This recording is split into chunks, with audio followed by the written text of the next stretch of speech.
Chapter 17 Geometrical Construction.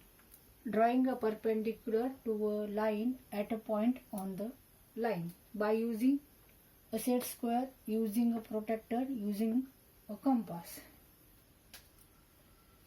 म्हणजे रेषेत दिलेल्या रेषेवर असलेल्या बिंदूतून त्या रेषेला लंब काढणे, रेषेवरील बिंदूतून त्या रेषेला लंब काढणे. लंब म्हणजे काय? समजा ही एक सरळ रेषा आहे आणि ह्या रेषेवर हा लंब आहे.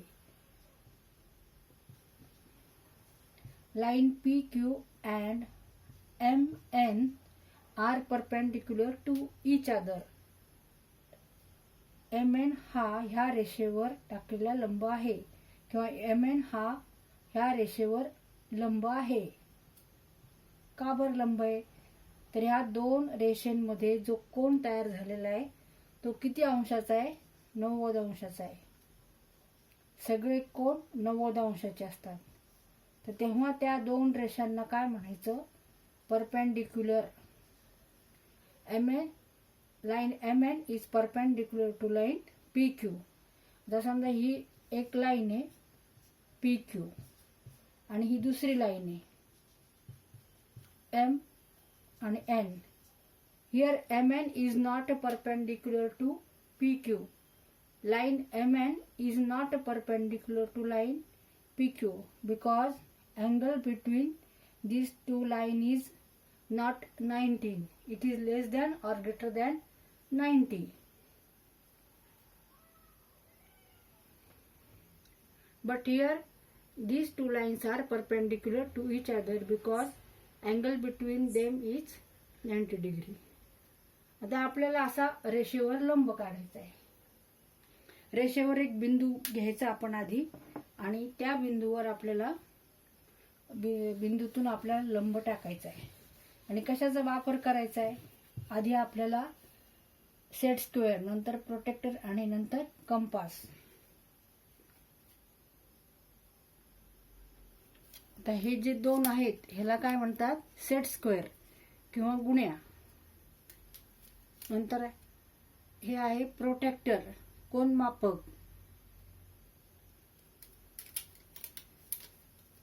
आणि हे आहे compass.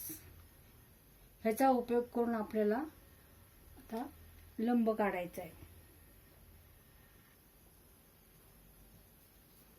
First draw line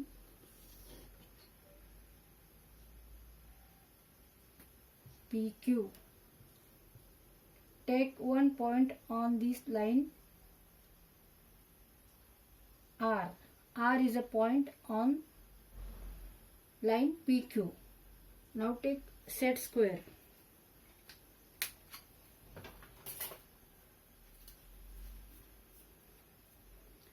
Then put the vertex of right angle of set square on this point R, so that one arm of set square is on line PQ.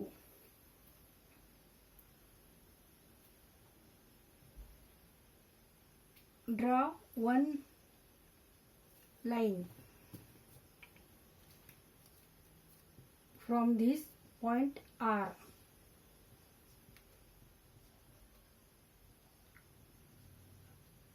Line SR is perpendicular to line PQ. Line SR perpendicular to line PQ.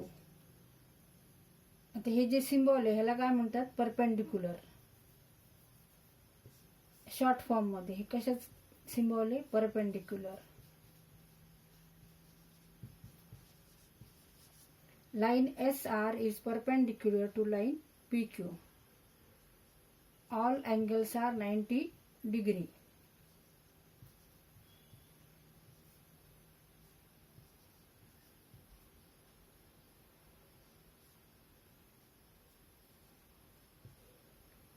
आता हा आपण जो perpendicular काढलाय तो कशाच्या साहाय्याने काढलाय? तर या सेट स्क्वेअरच्या साहाय्याने. आता आपण परपेंडिक्युलर काढू by using protractor. Similarly we draw one line PQ. आपण रेषेला नाव दिलं P आणि Q. ह्याच्यावर एक पॉइंट घेतला M. आता M मधून आपल्याला परपेंडिक्युलर काढायचं आहे बाय युजिंग प्रोट्रॅक्टर. प्रोट्रॅक्टरवर 0 ते 180 खुणा असतात. द प्रोट्रॅक्टरचा सेंटर आणि M हा एकमेकांवर ठेवायचा असा. Put center of protractor on point M and mark at 90 degree.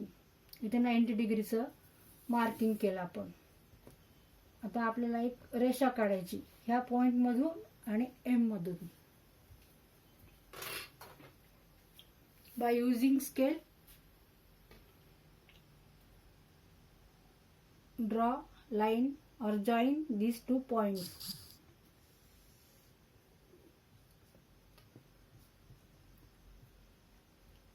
N. Line NM is perpendicular to line PQ. Line NM perpendicular to line PQ.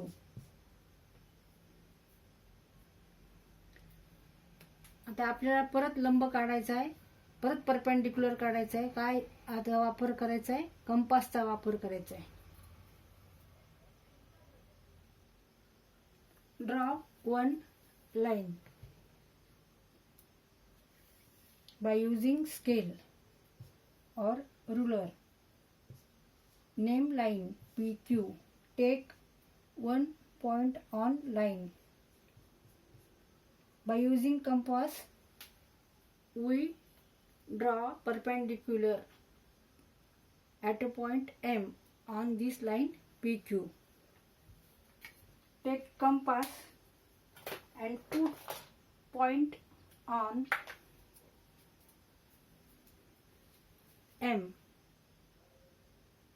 and take some distance. Now draw arc here and similarly from this side.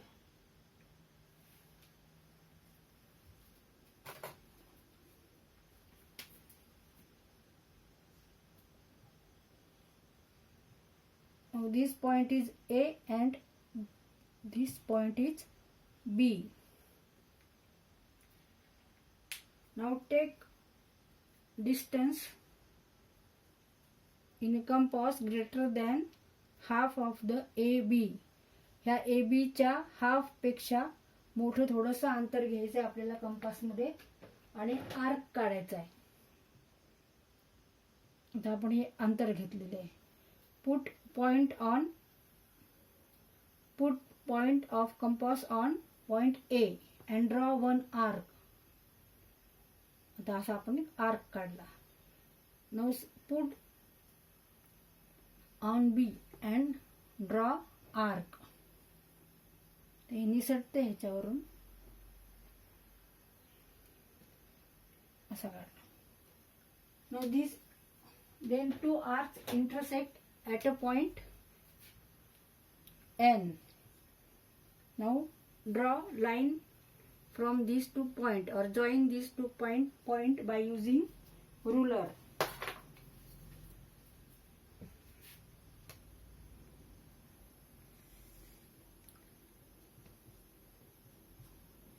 N.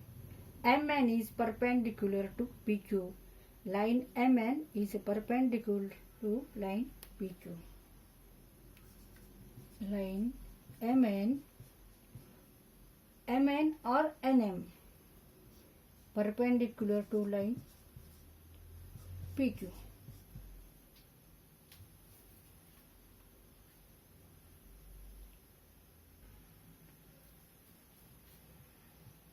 Ninety degree,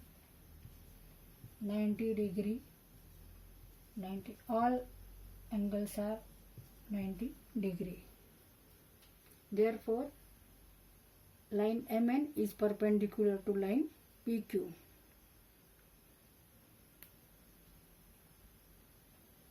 तर इथं आपण काय केलं, आधी एक रेषा काढली, तिला नाव दिलं PQ.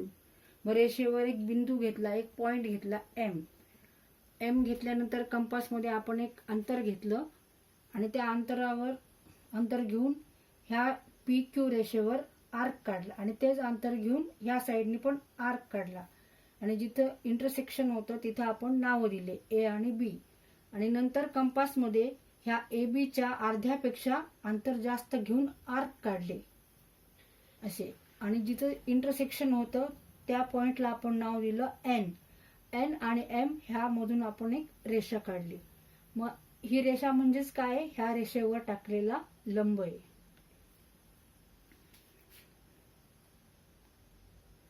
जेव्हा दोन रेषा एकमेकींना लंब असतात तेव्हा त्यांच्यामधला कोन हा 90 अंशाचा असतो. आता इथे प्रत्येक वेळेस आपण रेषा काढली, रेषेवर एक पॉइंट घेतला, एक बिंदू घेतला आणि त्या बिंदूमधून आपण एक परपेंडिक्युलर टाकलं त्या रेषेवर. आता आपल्याला काय शिकायचं आहे की पॉइंट हा रेषेच्या बाहेर आहे आणि त्या पॉइंट वरून त्या रेषेवर आपल्याला लंब टाकायचा आहे. त्या पॉइंट मधून जाणारा त्या रेषेवर लंब टाकायचा आहे. ते आता आपण नंतर शिकणार आहेत.